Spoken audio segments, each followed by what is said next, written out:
I begin by marking out my entry and exit points with some skin Illustrator so I know where to place the adhesive. I usually use Prozade adhesive with it just because that's my go-to adhesive, but you can also use something like spirit gum. I will extend the adhesive application a little beyond where the main bulk of the wax will be, just so that when I blend it out there's still adhesive for it to grip onto. I know that in Todd Debrasini's and Mike Spatola's book as well actually, they both suggest using cotton fibres on the Prozade adhesive to help the wax stick onto the skin, but I don't do that, but you can certainly try that technique to see if it helps you. You can either apply just a ball of wax and blend it out, or try and get the shape in the wax before sticking it down, and I'll show you both of those techniques in this video. I hold the wax firmly against my skin as I smooth out the edges, usually using a spatula or a palette knife from an art store. The palette knives especially work well. I will always lubricate the tools with Vaseline, which really helps the wax from sticking to it so you can just glide it right over. Makeup spatulas and dental tools are also really good for getting detail into the wax. I highly recommend experimenting with different kinds of tools to see what works well for you.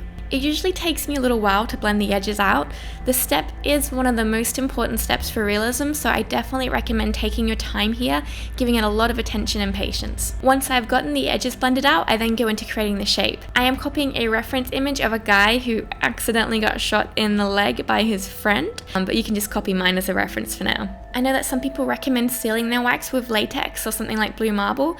That's not usually a step that I use, but you can definitely experiment with that to see if it makes a difference for you in terms of longevity or how the paint sits on top of the wax.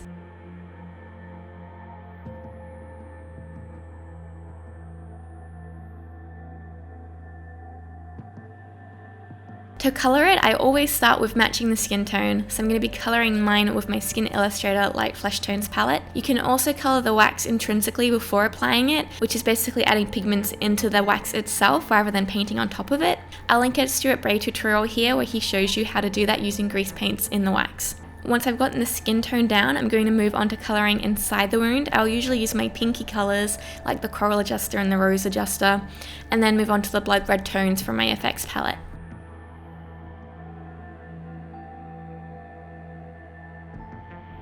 I decided to add some dark blood gel to create the illusion of more depth inside my wound, and then I'll apply my fake blood on top of this. As always, I tend to apply my blood quite messily and then wipe a lot of it away so there's only traces left, and then I'll go back in and add a little bit of dribble. Blood does tend to bead up on the surface of wax, so you can add a drop of detergent into your little blood cup, and that will help the blood to sit more naturally.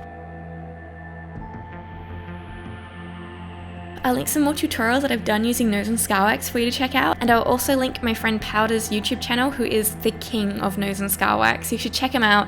It's actually quite amazing what he can do with nose and scar wax. And if you haven't already seen it, I'll also link my review of nose and scar wax, so the pros and cons of using it and what I would and wouldn't use it for. Thanks for watching, and I'll see you guys soon. Bye.